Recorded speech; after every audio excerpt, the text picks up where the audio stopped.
We ourselves should not create scandals. As far as possible, we should be careful not to give cause for ugly situations to develop. Let us not open cracks to the deceiver, because the souls who have faulty thoughts are harmed and are only seeking an opportunity to justify themselves. Then we end up building with one hand and tearing down with the other. Some time ago, some young, modern man came to my gallery and we had a discussion. That day I was planning to go out from the holy mountain. When they learned of this, they too decided to leave the mountain and came and sat beside me in the boat. They were asking me with great interest about various spiritual matters.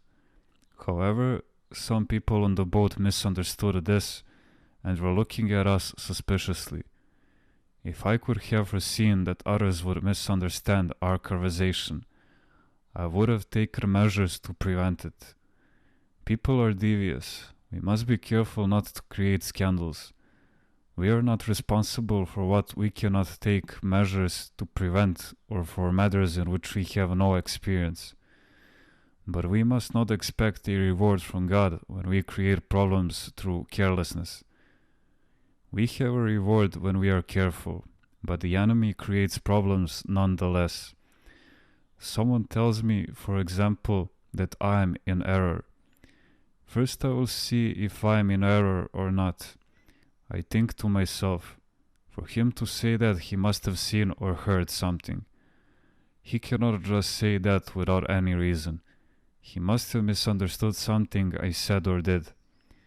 And I try to find out where or how I have been misunderstood in order to correct it.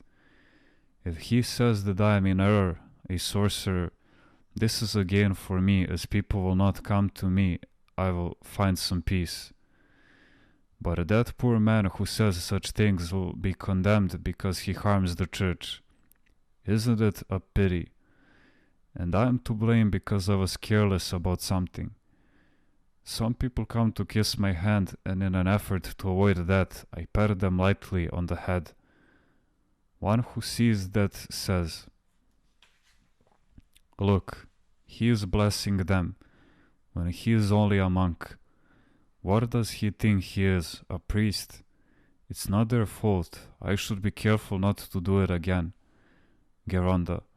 When someone out of carelessness creates a scandal, some people make the remark, "Leave him alone. He has the excuse of not being responsible for his actions." The excuse of irresponsibility applies only to one who cannot think, not to one who is careless. The careless person lights a fire and does not think that where he has lit it, it can cause a forest fire.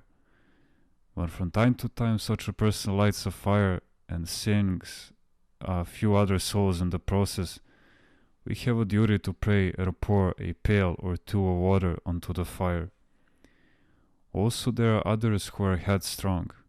They are pious to a fault, and when they hear something they disagree with, they react violently without first examining if it is right or wrong. It is then that we must sometimes discreetly step on the brakes, and again, when they stop, discreetly jam a stone against their tires to prevent them from rolling backwards and running over other souls.